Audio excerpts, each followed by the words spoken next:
Maria had never imagined that the coldest day of her life would not be because of the winter storm raging outside, but because of the man she once believed would protect her from every storm that life threw their way. She stood quietly in the tiny living room of their modest grey house, her newborn daughter sleeping peacefully in her arms, while her husband Daniel paced back and forth with anger burning in his eyes.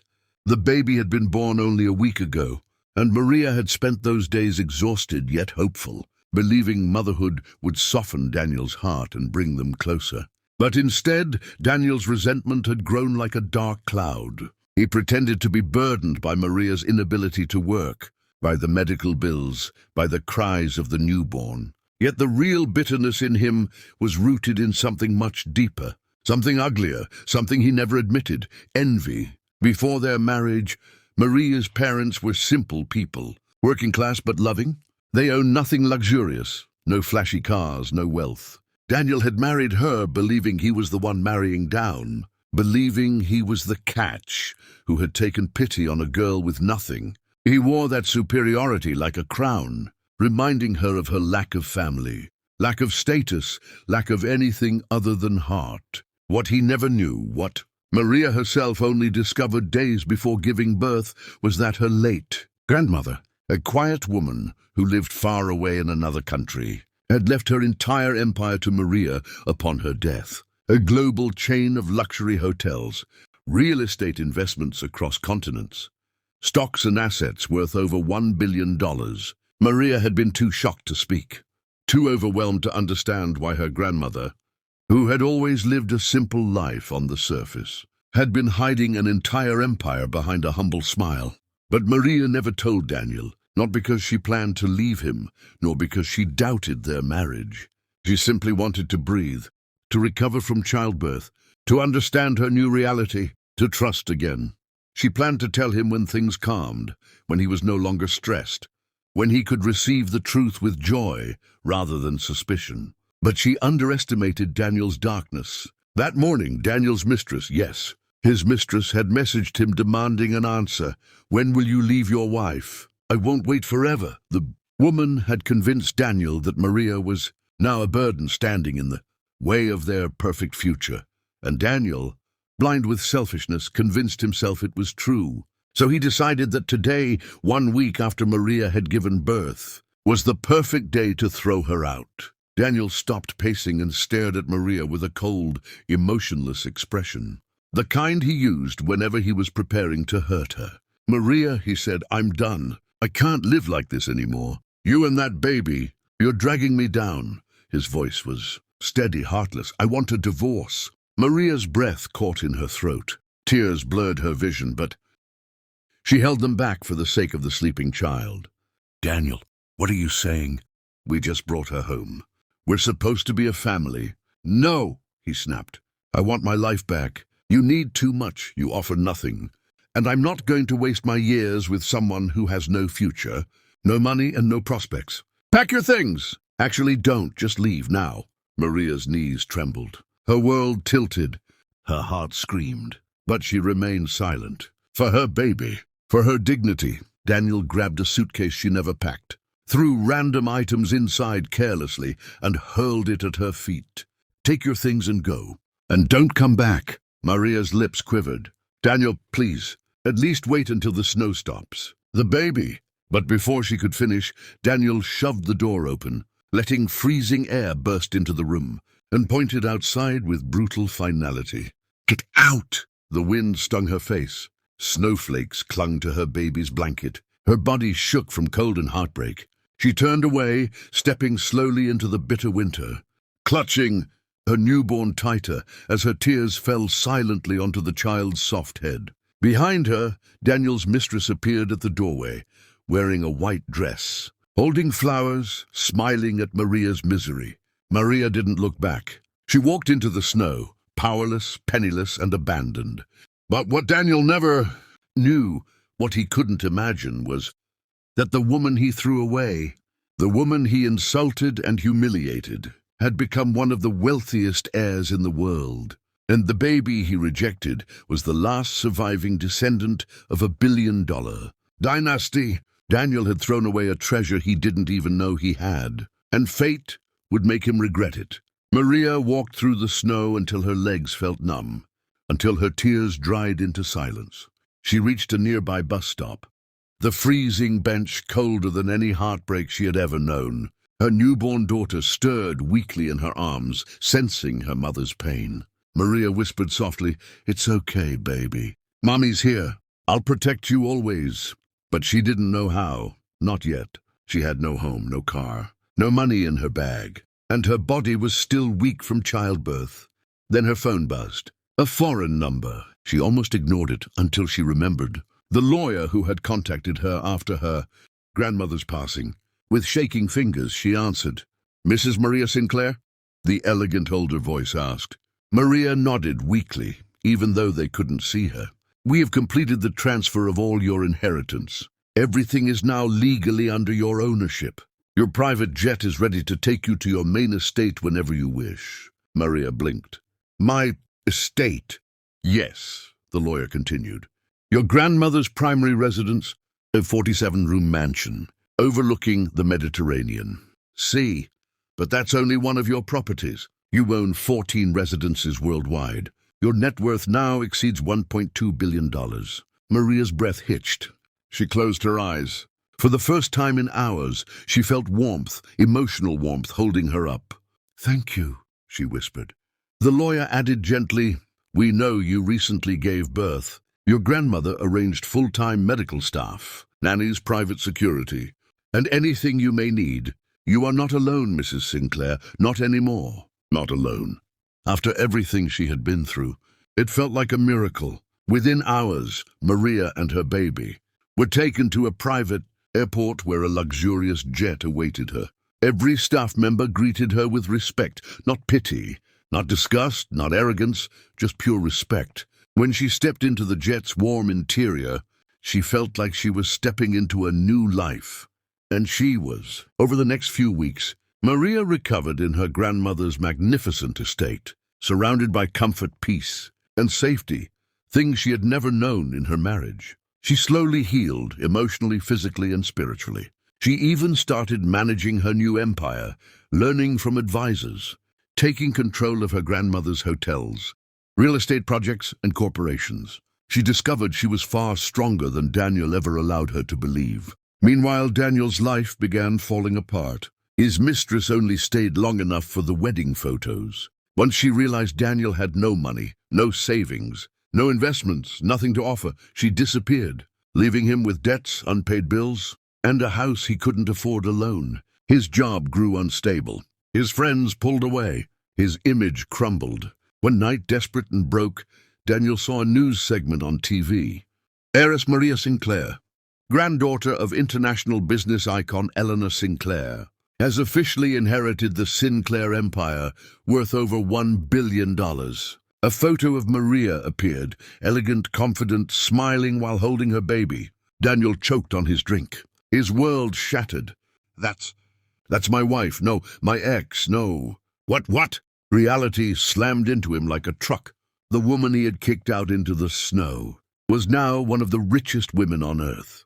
She had money. She's rich. She's a billionaire? Panic rushed through him. Regret consumed him. He scrambled to call her, but the number was disconnected. He tried her social media. She'd deleted every account. He even drove to her old workplace, but they didn't know anything. For the first time, Daniel realized he hadn't lost a burden.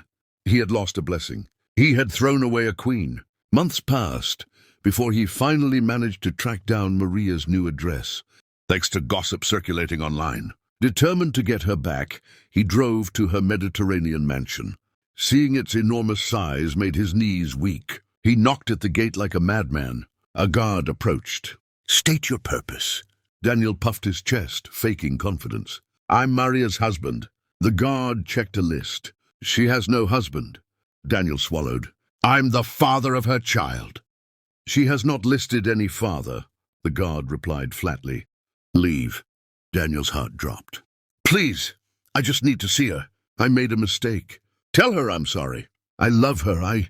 Before he could finish, a black luxury car rolled up the driveway. The door opened, Maria stepped out wearing a flowing white dress, her daughter in her arms, healthy, happy, glowing. She looked like a woman reborn. Daniel froze. "Maria, please, I'm begging you. Take me back. I'm sorry. I didn't mean to—" "Throw me out in the snow?" she said quietly. "While I held your newborn child?" Daniel's voice cracked. I was stressed. I didn't know." Maria looked at him, not with hate, not with pity, but with finality. "You didn't need to know my worth to treat me with dignity?" Daniel fell to his knees. "Please, give me one more chance." Maria held her daughter closer. "No, you had your chance, and you threw it away."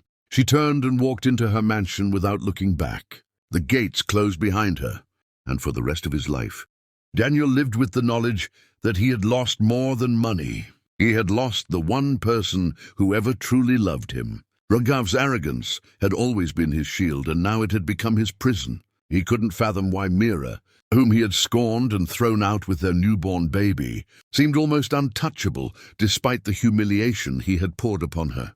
Days turned into weeks, and whispers of a mysterious new heiress began, circulating in the corporate world. A woman who had purchased properties, invested in startups, and donated millions to charities, all under anonymity.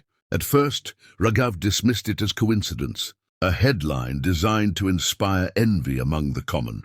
But the details were too precise.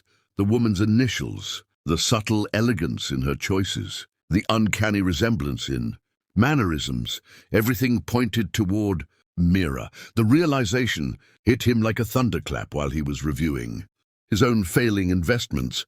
Meera had inherited a fortune so vast, it dwarfed his meager achievements. He remembered the day he had thrown her out, the bitterness in his words, the cruelty in his gestures. He had believed that power came from money and control, yet the irony now twisted within him.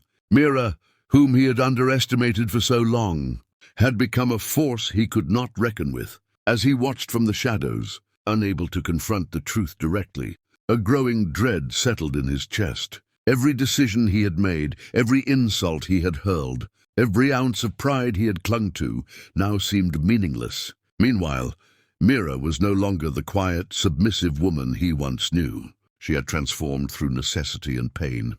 Nights filled with the cries of her newborn had forced her to tap into reservoirs of courage she had never explored. Business meetings replaced lullabies as she navigated the complex world of high finance with astonishing grace. Her past suffering became her strength, and every challenge she faced only honed her resilience. In her elegant yet modest office, overlooking a skyline she now partially owned, Meera's thoughts drifted to the man who had once scorned her. She didn't seek revenge, not yet, but a quiet determination burned in her eyes, a fire that promised justice in its most poetic form. Every act of kindness she performed, every business deal she executed, every life she touched was a silent testament to her triumph over betrayal. Raghav, desperate to reclaim some sense of control, attempted to approach her, but the doors he once barged through effortlessly now seemed impenetrable. Secretaries politely denied him entry. Assistants smiled with veiled warning. The woman he had dismissed as weak now commanded an empire and an aura of authority he could not challenge. With each failed attempt, his desperation grew, gnawing at the core of his pride. Yet the true twist lay not in the fortune itself, but in the relationships surrounding Meera. Old friends, who had once ignored her now, sought her favor. Rivals who had underestimated her found themselves outmaneuvered in boardrooms and negotiations, and the newborn, once a fragile symbol of his cruelty, had become a living emblem of her legacy, cherished, protected, and adored by everyone who witnessed Meera's transformation. The world watched silently as Raghav's arrogance collided with reality. Meera's secret inheritance was not just wealth, it was power, influence, and an unwavering spirit that could not be subdued. And in the quiet moments, as she cradled her child, she smiled softly, knowing that the universe had a way of balancing the scales in its own mysterious, magnificent way. Little did Raghav know, the next encounter would not be one of pleading. It would be a reckoning, carefully orchestrated by the woman he had once tried to destroy. The empire she now commanded, though invisible to him until now, was ready to emerge from the shadows and change his world forever. Raghav couldn't sleep. Night after night, his mind replayed every cruel word, every harsh act, and every moment he had thrown Meera and their newborn into despair. Yet despite the guilt gnawing at him, he couldn't stop thinking about her, not in a loving way, but in a mix of fear, curiosity, and a desperate need to reclaim his perceived dominance. Pride, which had always been his armor, now felt like chains binding him to humiliation. Meanwhile, Meera's life had transformed entirely. The quiet woman who once accepted life's hardships without complaint had become a visionary leader. Her fortune, inherited from an aunt she barely remembered, was vast beyond imagination, but more importantly, it had awakened her sense of agency. She understood money could not buy happiness, yet it could demand respect, provide security, and wield influence when necessary. And now, after months of strategic planning, she had crafted a life where no one, not even Raghav, could disrupt her peace. The first time they crossed paths after her rise to power, Raghav barely recognized her. Gone was the meek, timid wife he had once mocked. In her place stood a commanding figure, confident, composed, and infinitely more beautiful in her strength than she had ever been in innocence. Her presence alone seemed to shift the air, and Raghav felt the weight of every past mistake pressing down on him. "Raghav," she said, her voice calm but laced with authority. "It's been a long time." He swallowed hard, his tongue tied by a mix of fear and disbelief. "Meera, I didn't know." "Of course you didn't," she interrupted softly, almost pityingly. "You never paid attention. You only saw what you wanted to see, a woman beneath you, a wife who would quietly obey. But life has a way of teaching lessons, and some lessons are unforgettable." Raghav's mind raced. He wanted to apologize, to explain, even to manipulate, but every word stuck in his throat. The Meera before him was not someone he could intimidate with wealth, charm, or threats. She had power, yes, but it was rooted in intelligence, resilience, and a deep sense of justice. He realized painfully that money alone could not save him from the consequences of his own cruelty. As Meera walked away, leaving him stunned in the corridor of her empire, a small smile played on her lips. It was not a smile of malice, but a quiet, triumphant acknowledgement that she had won, not just in wealth, but in spirit. Every decision she had made, every plan executed behind the scenes, had been a step toward reclaiming her life and securing her child's future. And now Raghav could only watch, powerless, as she moved forward with a grace he could never match. Days turned into weeks, and Raghav's attempts to regain influence over Meera's life failed repeatedly. Every gesture, every plea, every excuse was met with calm, firm boundaries. Meanwhile, Meera's empire grew stronger. The media, unaware of her past humiliation, celebrated her as a philanthropic prodigy, a business visionary, and a role model for women everywhere.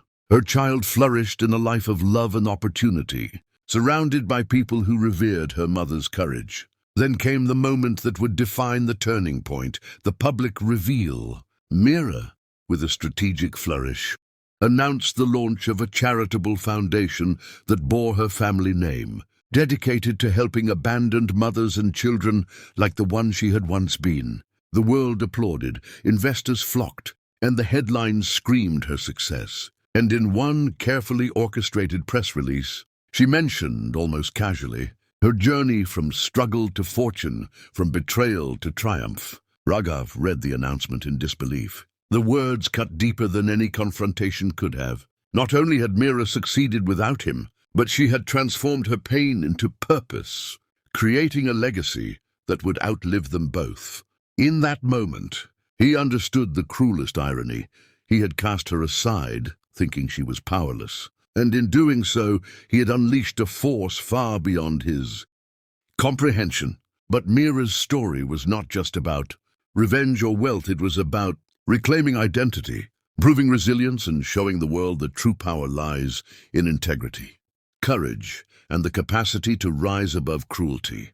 She had inherited a fortune, yes, But she had also inherited something far more valuable, herself. And that inheritance no one, not even Raghav, could ever take away. The city buzzed with anticipation. Rumors of Meera's next big move had reached every corner of the business world, and whispers of her mysterious rise from poverty to unimaginable wealth only fueled the curiosity. Raghav, meanwhile, was trapped in his own private torment. He had watched silently as Meera's life blossomed without him, powerless to intervene, desperate to regain control.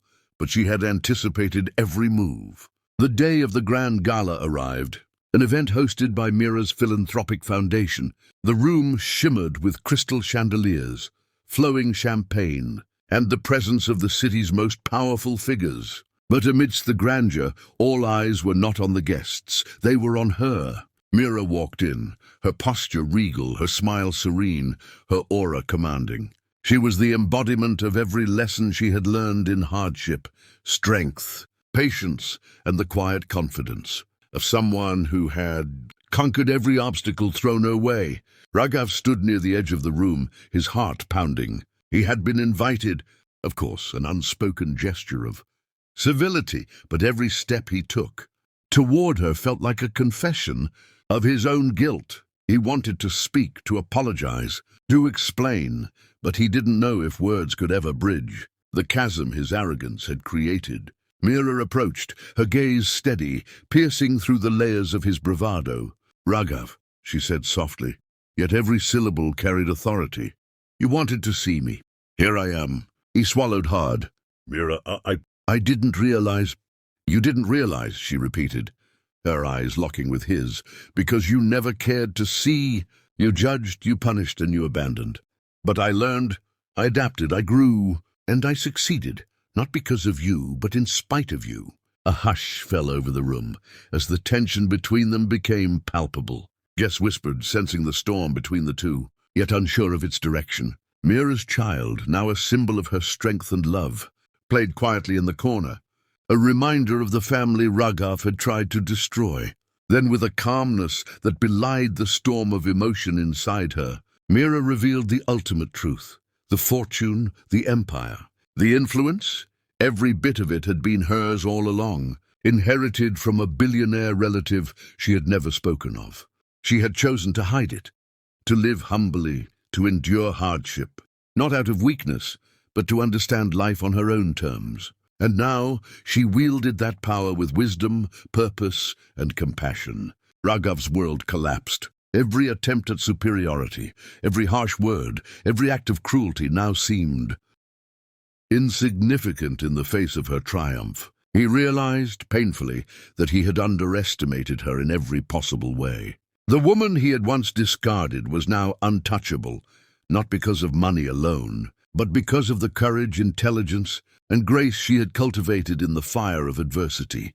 Meera's final gesture was subtle yet devastating. She extended a hand not to reconcile, not to forgive, but to signify her ultimate independence. "This is my life now, Raghav," she said. "You cannot take it from me, and you will never have it back." As she turned and walked away, the room erupted in applause. Not just for her wealth or her success, but for her resilience, her vision, and the poetic justice of her rise. Raghav was left in silence, staring at the woman he had once thought weak, now more powerful, more graceful, and more inspiring than he could ever hope to be. Outside, the night sky sparkled with city lights. Meera stood by the terrace, cradling her child, reflecting on her journey. Every tear, every hardship, every betrayal had led her here.